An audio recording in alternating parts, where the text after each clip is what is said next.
Fala, doutor! Seja bem-vindo a mais um vídeo do canal do Engenheiro Moderno. No vídeo de hoje você vai aprender sobre o algoritmo Máquinas Vetores de Suporte, ou Support Vector Machine em inglês, ou SVM, como você preferir. Você vai entender tanto a parte intuitiva, como que ele funciona de maneira mais visual. Depois eu vou apresentar para você uma matemática envolvida para você entender melhor esse algoritmo, que é um dos algoritmos mais populares em aprendizagem de máquina e possui uma versatilidade muito grande, podendo ser empregado tanto para problemas de classificação, de regressão, classificação não linear, classificação linear também. Você vai também conhecer como você pode utilizar a biblioteca scikit-learn para implementar esse algoritmo, para você utilizar esse algoritmo de forma prática, usando um exemplo aqui que eu vou trazer para você. Então esse vídeo está bem completo, tudo que você precisa saber sobre o algoritmo SVM você encontra aqui nesse vídeo. Então já peço o seu like, já peço o seu joinha aqui para fortalecer a nossa comunidade. Compartilhe com seus amigos esse vídeo, que vai ajudar muito o canal a crescer e assim me motivar cada vez mais a trazer vídeos mais dedicados aqui para você, vídeos com mais profundidade, bem explicados, com uma boa didática, do jeito que você gosta. Então, se você curte esse tipo de conteúdo voltado para aprendizado de máquina, inteligência artificial, algoritmos, computação no geral, se inscreva no canal do Engenheiro Moderno, que vai ser só sucesso. Let's bora pro vídeo. Máquinas, vetores de suporte e o truque do kernel. Eu vou dividir esse vídeo em 3 partes. Na primeira parte, eu vou mostrar a intuição por trás desse algoritmo para você ter um entendimento geral. Depois, eu vou apresentar a matemática envolvida para desenhar, para implementar esse algoritmo. E, por fim, eu vou apresentar o código escrito em Python, que utiliza a biblioteca scikit-learn para você utilizar esse algoritmo em problemas reais. Indo direto ao ponto, máquinas de vetores suporte, ou algoritmo Support Vector Machine em inglês, é um modelo muito popular, versátil, que é capaz de realizar tarefas de classificação linear ou não linear, regressão e até mesmo detecção de outliers.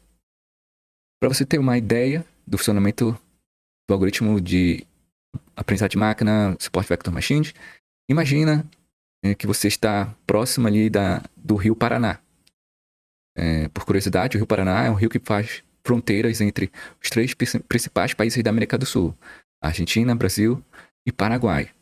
Então, esse rio é exatamente o limite entre esses 3 países.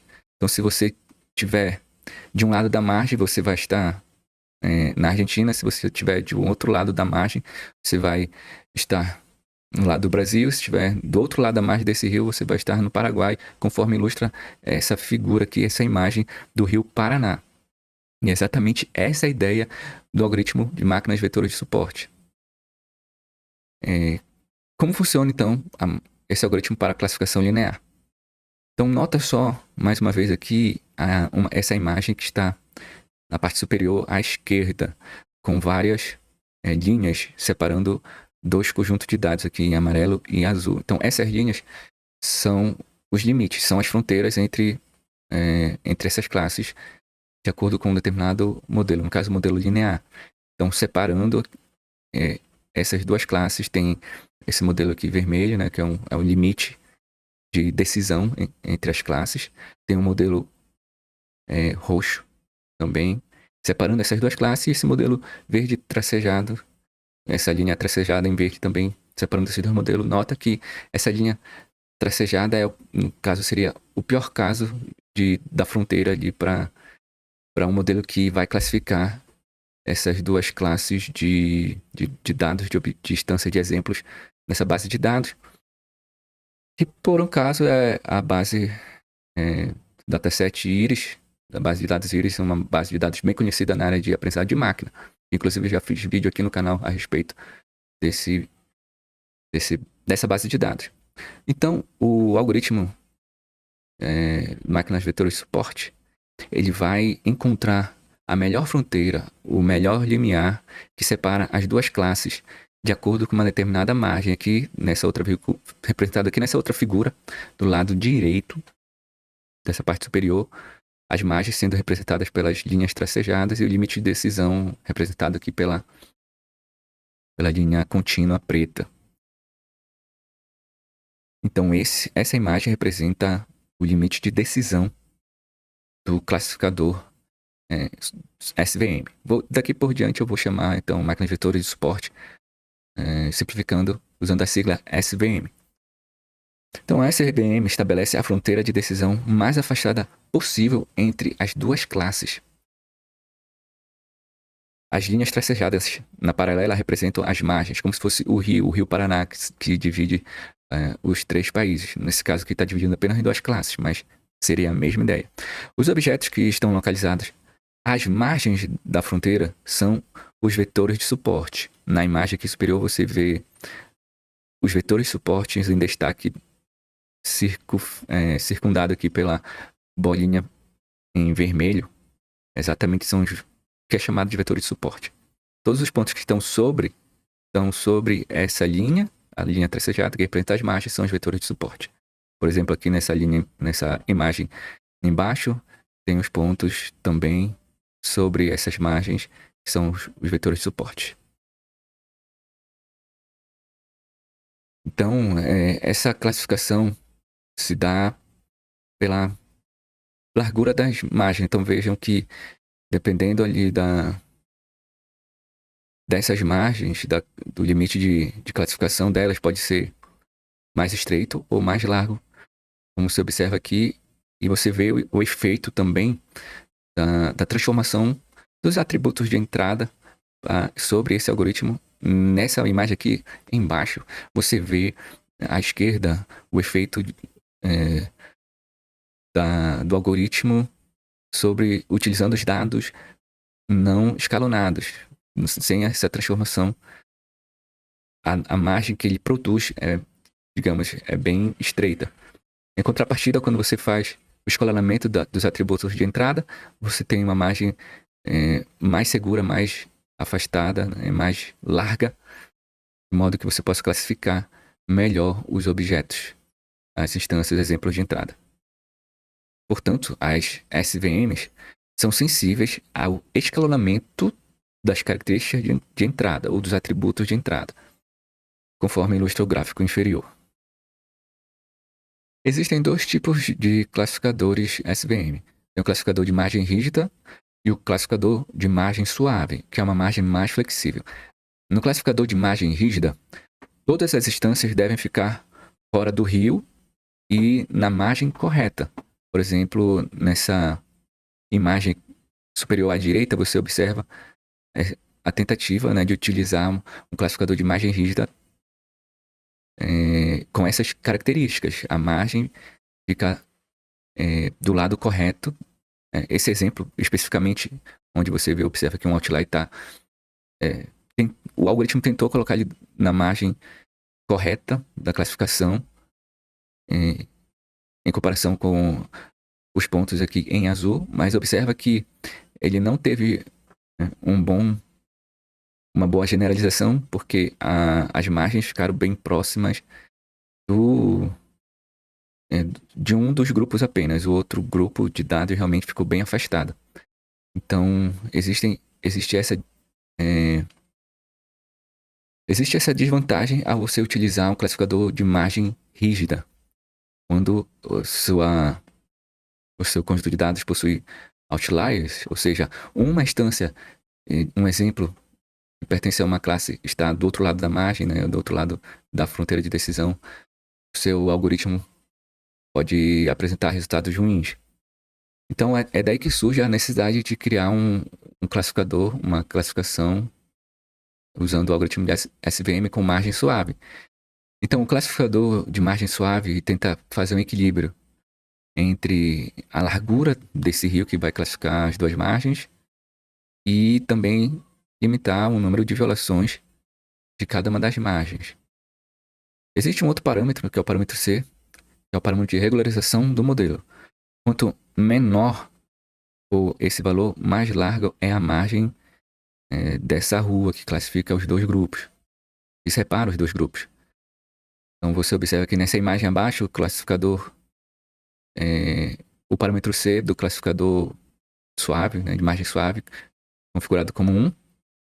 Veja que a margem é bem maior do que nesse outro exemplo que está à direita, e foi definido o parâmetro C sendo igual a 100.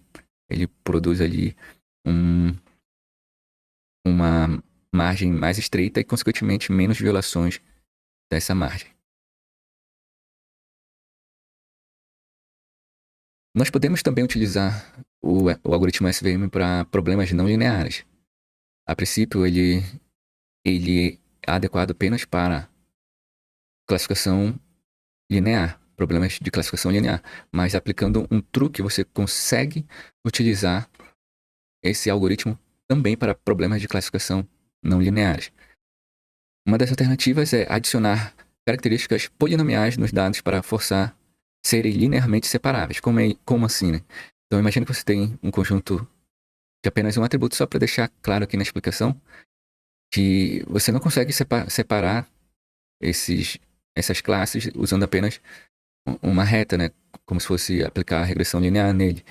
Porque aqui, ó, tem 2 pontos em azul, tem uns pontos em verdes, indicando uma outra classe, e depois tem novamente um ponto em azul. Então é impossível aqui você separar esses grupos de dados apenas com uma linha. No caso, se você aplicar essa transformação polinomial nesses dados, acrescentar um polinômio de segundo grau nele, você vai transformar essa distribuição numa espécie de parábola, e aí você consegue, então, utilizar uma linha para separar as duas classes. Então, esse seria assim, a ideia por trás desse truque. Só que o problema é que se for um polinômio de baixo grau, talvez ele não seja adequado para todos os tipos de dados. Os problemas mais complexos não conseguem ser resolvidos apenas adicionando polinômios de baixo grau. É isso que quer dizer aqui. Porém, pelo contrário, se você utilizar características de polinômios mais elevado, você vai aumentar a complexidade do seu modelo, adicionando várias características, muitas características que aí pode impactar na eficiência do seu modelo. Então, existe esse dilema entre utilizar um polinômio de baixo grau ou um polinômio de alto grau para aplicar características polinomiais para poder conseguir utilizar o algoritmo SVM em problemas de classificação não linear. Só que existe um truque, exatamente um truque matemático que a gente vai ver daqui a pouco. Vou explicar para você. Que possibilita obter o mesmo resultado dessa adição de polinômios sem adicionar na prática as características polinomiais. Você vai fazer uma transformação que, na verdade, você não vai estar adicionando nenhuma característica polinomial na prática, mas é um truque bem legal na hora de implementar, fazer esse ajuste do algoritmo para a classificação não linear.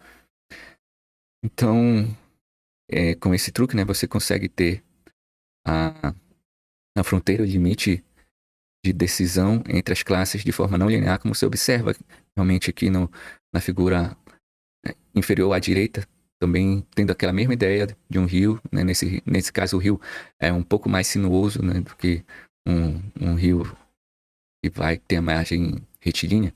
Esse rio seria um pouco mais sinuoso, englobando ali todas as nuances da sua base de dados, se a sua base de dados for não linear.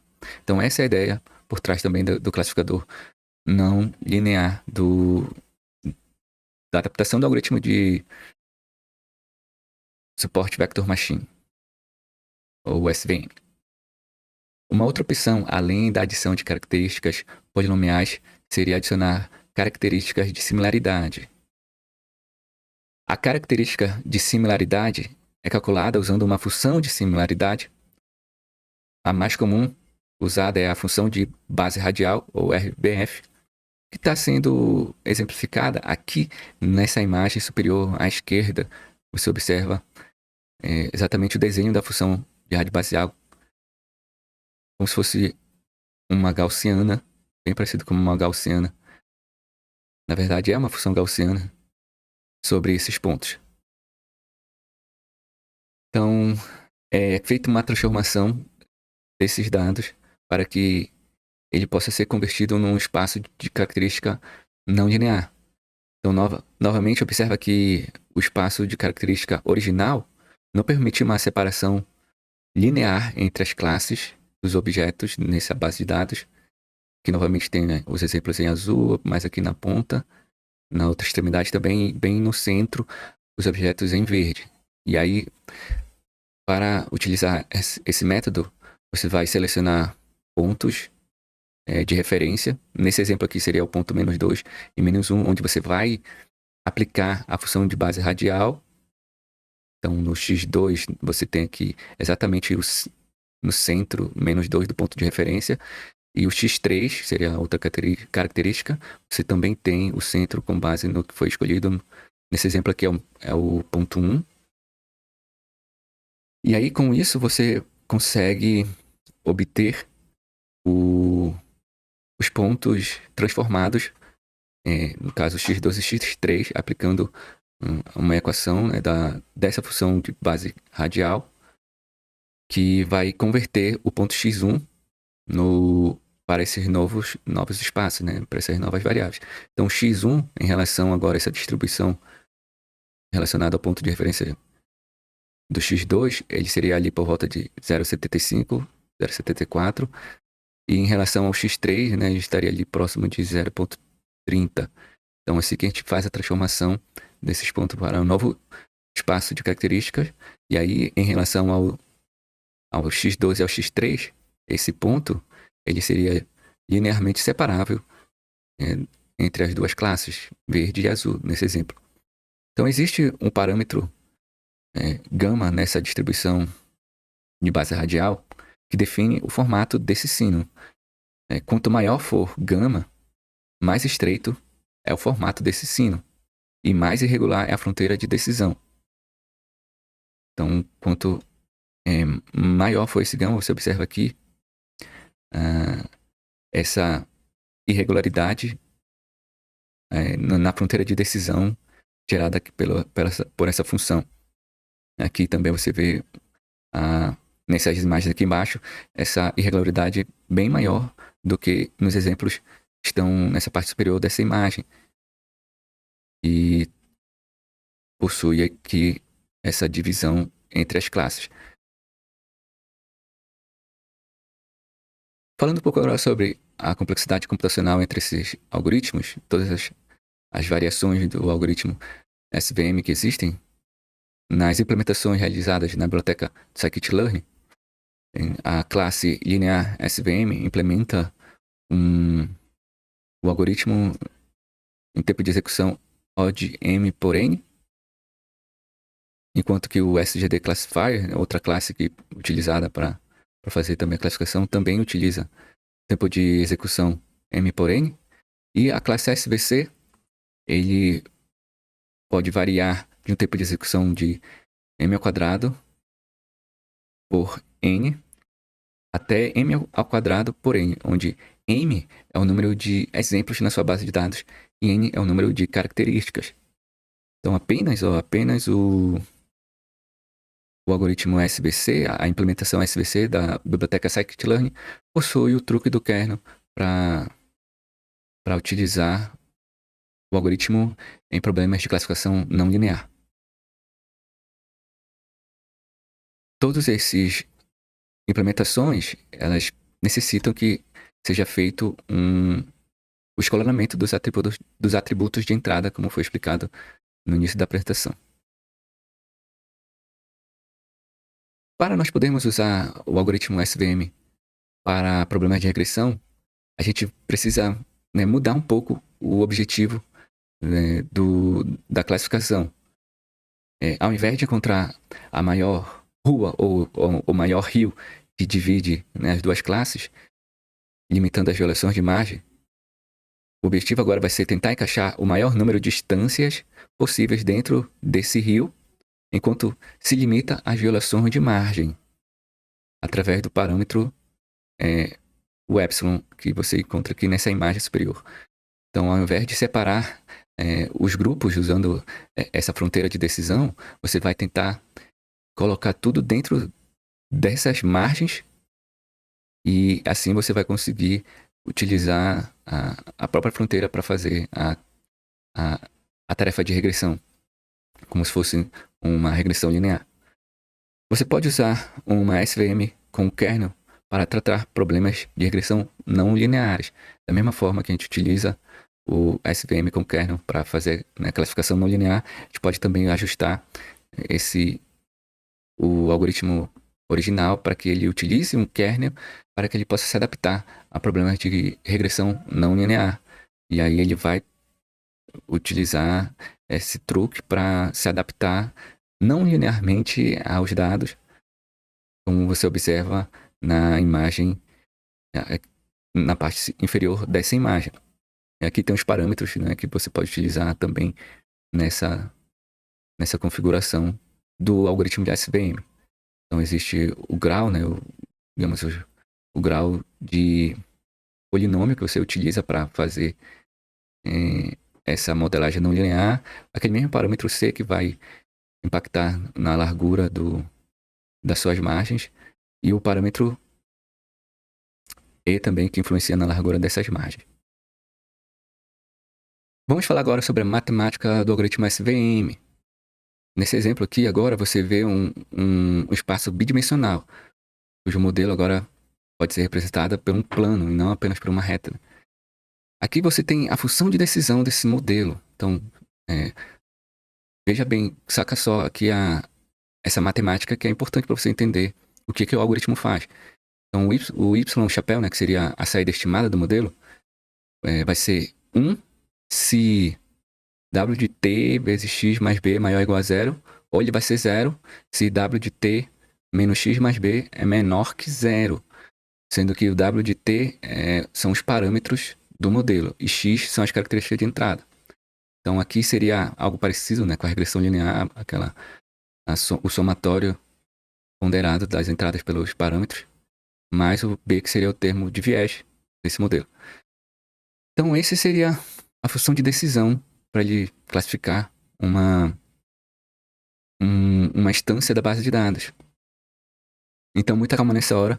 O objetivo do algoritmo SVM é minimizar essa equação aqui. Seria 1 sobre 2 W de t vezes W. Sendo que W de t vezes dados é a norma ao quadrado de W sobre 2. E essa minimização está sujeito à seguinte restrição. TI vezes W de t vezes xi mais b, sendo maior ou igual a 1. Onde o t de i, na verdade, seria só um mapeamento da saída do modelo y, onde se for igual a 0, ele seria mapeado para menos 1, e se for 1, ele continuaria sendo 1 também.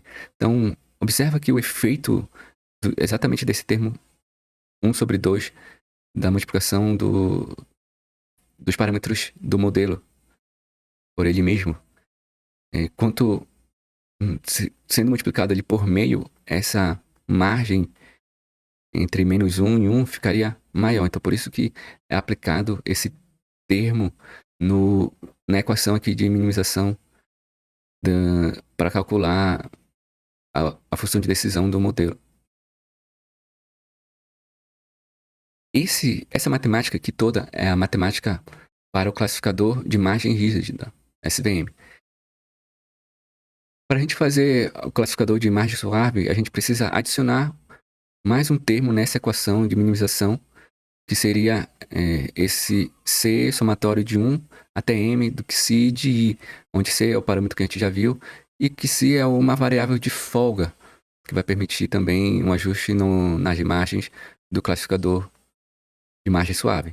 Ele vai estar sujeito a TI vezes W de T, XI mais B, maior ou igual a 1 menos essa variável de margem, essa variável de folga que foi mencionada anteriormente, sendo que essa variável, o que se é maior ou igual a 0, para ir variando de 1 até n. Para resolver esse problema de minimização do algoritmo SVM, é utilizada programação quadrática, né, que é uma das formas de resolução de problemas de otimização que possuem esse tipo de construção, que é diferente de outros algoritmos como o algoritmo de regressão linear e o algoritmo de regressão logística, que você pode aplicar diretamente o algoritmo gradiente descendente. Nesse caso aqui, existe uma outra forma de resolver essas equações, que é através da aproximação quadrática, que você estabelece, né, tenta enquadrar nesse padrão de equação que você tem em mãos. Então, a minimização de P igual a 1 sobre 2 P transposto H de P mais F de T vezes P, sujeito a A vezes P menor ou igual a B, que é a solução desse tipo de problema. Você pode observar que ela é bem parecida com a descrição, né, do problema do algoritmo SVM. Então, a gente pode aplicar esse tipo de solução para encontrar a resposta do algoritmo SVM. Para resolver essa equação, a gente utiliza o que é chamado de problema dual, onde a gente tem que adicionar um termo, seria um número de Lagrange, na equação para que ela possa ser resolvida através dessa matemática. Então, adicionando esse termo, que ficaria 1 sobre 2, a norma aqui de W ao quadrado, né? Menos o somatório de alfa 1 de 1 até n, o y de i vezes w, xi mais b, menos 1.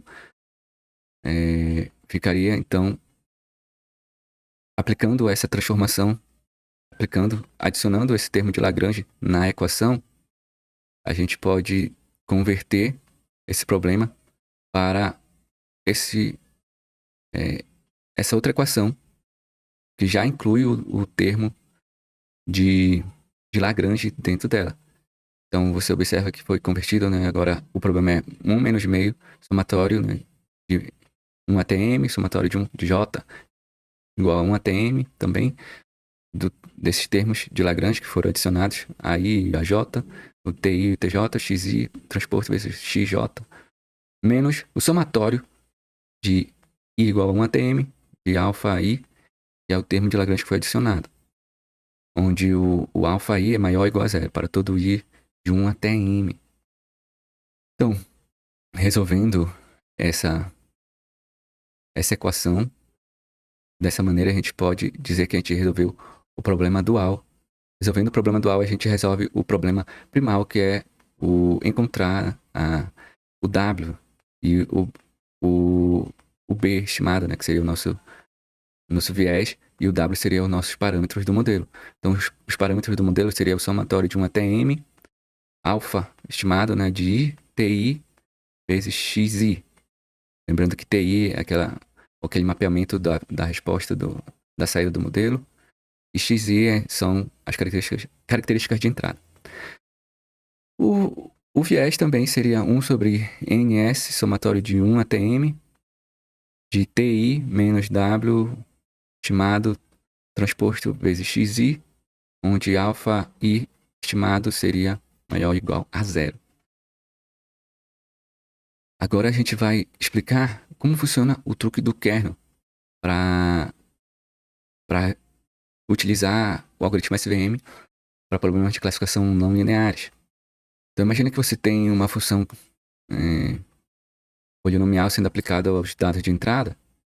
Então você observa que nesse exemplo você tem apenas duas instâncias, x1 e x2. Você aplica essa função polinomial e vai ser convertida então para x1 ao quadrado, raiz de 2x, x de 2 e x2 ao quadrado. Agora, se você aplicar a multiplicação de um vetor A que sofre a influência dessa função polinomial, dessa função aqui que vai fazer essa transformação no vetor A, vezes o vetor B também sofrendo a influência dessa função de transformação, você tem o A1 ao quadrado, raiz de 2A, vezes ali o A2, A2 ao quadrado. E também você tem B1 ao quadrado, que multiplica, né? B1 ao quadrado, raiz de 2, B1 vezes B2, B2 ao quadrado. Então, transformando isso, você fazendo aqui essa multiplicação, você tem A1 ao quadrado, B1 ao quadrado, mais 2A1, B1, A2, B2, mais A2 ao quadrado, B2 ao quadrado. Organizando esses termos, a gente observa aqui, então, que o A1 vezes A1, A2 transposto, que multiplica B1, B2 transposto, seria igual a A transposto vezes B ao quadrado. Logo, a multiplicação, né, do vetor A, que recebe a influência dessa transformação não linear transposto, vezes um vetor B, que também sofre a influência dessa transformação não linear, é igual a A transposto vezes B ao quadrado apenas. Então, esse é o truque do kernel que a gente utiliza no algoritmo de SVM. Você aplica uma função kernel nesse algoritmo, mas, na verdade, você não vai estar... você vai poder usar esse truque para resolver essa transformação sem precisar fazer a transformação na prática. É bem interessante essa matemática envolvida aqui no truque do kernel do algoritmo SVM. Os kernels mais comuns que existem são o kernel linear, que é simplesmente, né, o A transposto vezes B, considerando, né, esses dois vetores A e B como entrada. O polinomial seria o gama, A transposto vezes B mais R, elevado a D.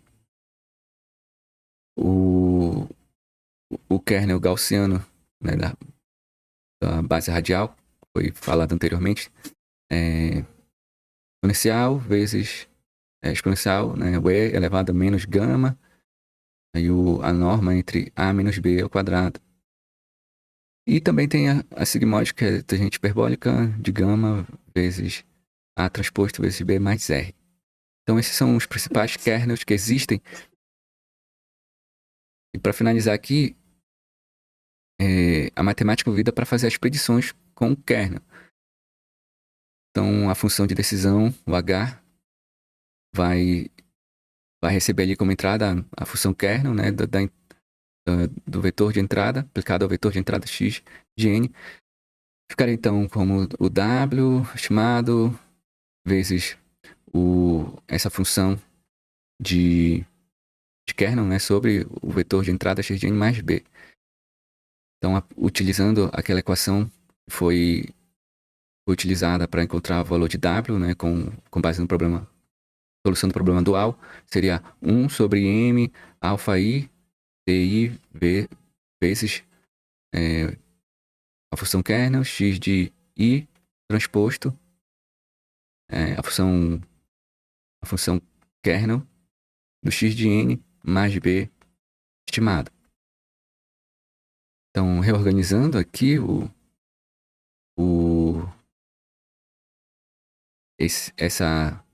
essa equação, a gente obtém que seria igual a 1 somatório de i igual a até m, alfa i estimado, t de i,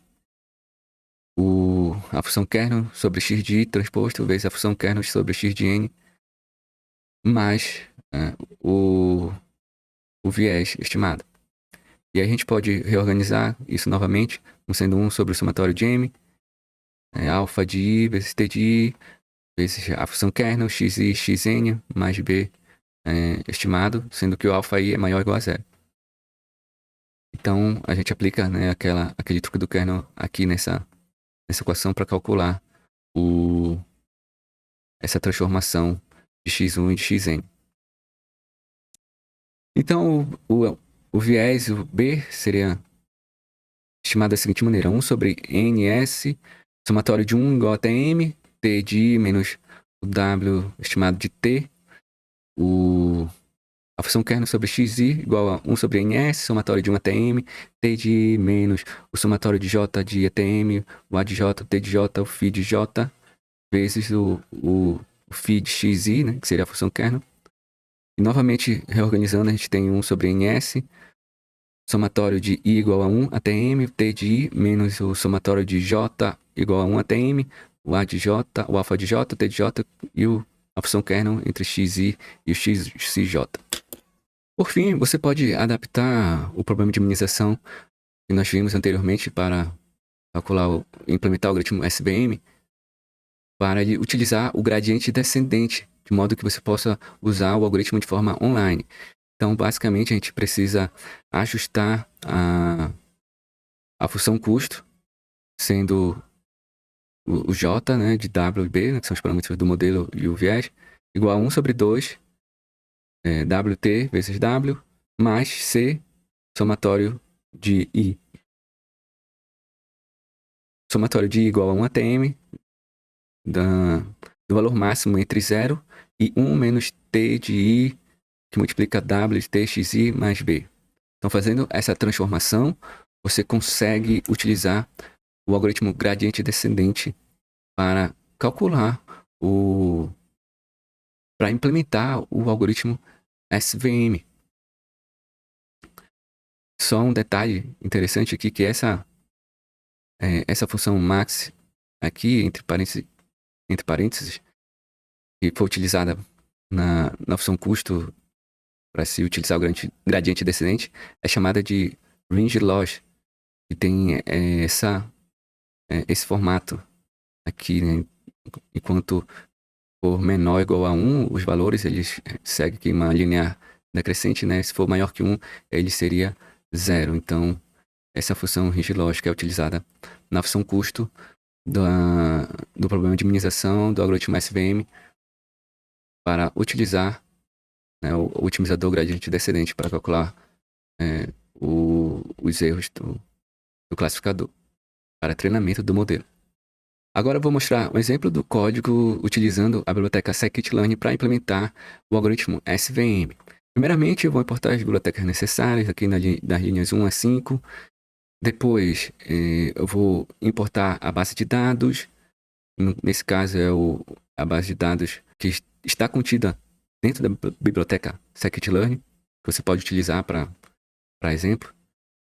E aqui na linha 15 que está a implementação do algoritmo do SVM. No caso, eu estou usando a classe SVC, que é usada para classificar, para criar um classificador SVM. Se a gente quisesse usar para regressão, a classe seria SVR. Existem outras classes também que utilizam o algoritmo, que implementam o algoritmo SVM, mas nesse exemplo aqui eu vou utilizar apenas essa, que exemplifica bem o que nós vimos na teoria. Na linha 16 eu estou fazendo treinamento usando o método fit. Na linha 17 estou fazendo a predição desse modelo, passando como entrada aqui do método predict os dados ali que foram carregados. Eu crio na linha 19 uma matriz de confusão e obtenho a acurácia do modelo. E aqui eu ainda faço um plot para saber a linha de decisão, a fronteira de decisão entre as classes. Vou rodar aqui esse código para a gente ver esses resultados sendo mostrado aqui na tela. Então veja o resultado do algoritmo que foi aplicado nessa base de dados. Primeiramente, a gente observa aqui que ele tem 569 instâncias e nós estamos utilizando apenas duas características para exemplificar mesmo. Essa matriz de confusão que ele calculou, ele calculou acertadamente, né, 175 amostras como sendo positivas e também estimou 340 amostras negativas acertadamente, né, e errou 37 e 17 erros também foram classificados como sendo positivos, mas era da classe negativa, e 37 foram classificados da classe positiva, mas era da classe negativa. E a acurácia desse modelo deu algo em torno de 90%. Mas isso sobre os dados de treinamento. E diga-se de passagem, não é a melhor coisa a se fazer, mas isso é papo para um outro vídeo. E você observa a fronteira de decisão calculada por esse algoritmo usando esses parâmetros de entrada.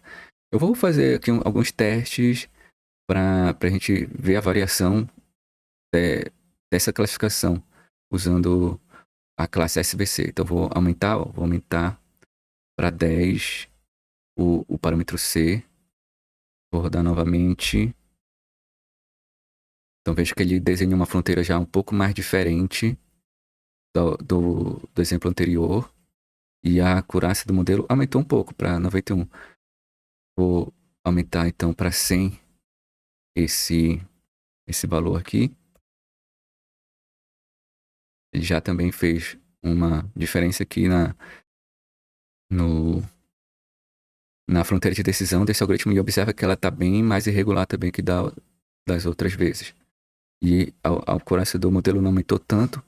A gente pode também aplicar o gama, o parâmetro gama. Ele pode ser, CB, o literal, scale, ou alto, ou float, né? Então vou colocar aqui scale, para ver se ele altera Você pode obter o significado desses parâmetros na documentação oficial do Scikit-Learn. Ele explica como funciona esses parâmetros. Então, se você quiser mais detalhes, pode consultar. Houve também aqui uma certa diferença. Eu vou colocar para alto, para ver se muda alguma coisa. Veja que mudou bastante o desenho aqui da fronteira de decisão desse algoritmo. E também a acurácia do modelo aumentou após esse ajuste. Então veja que toda a teoria ali você consegue utilizar os conhecimentos dos parâmetros para fazer esses ajustes na classe SVC que você utiliza para implementar o algoritmo SVM na biblioteca Scikit-Learn. Além, né, aqui do kernel RBF, né, que seria o gaussiano, tem o poly, né, o polinomial, tem o linear que você poderia testar. Enfim, consulte a documentação da biblioteca para você ver as possibilidades de kernels que existem implementadas e também os parâmetros. Alguns a gente já viu a parte teórica aqui, mas lá você encontra mais informações de como ajustar esses parâmetros. Eu vou ficando por aqui, espero que você tenha gostado do vídeo. Qualquer dúvida, comenta aqui embaixo. Também eu peço desde já a sua ajuda para compartilhar esse vídeo com seus colegas, com seus amigos. Deixa seu like, se aparecer a opção de dar hype também, incentiva aí a continuar a construir e produzir vídeos como esse aqui para você.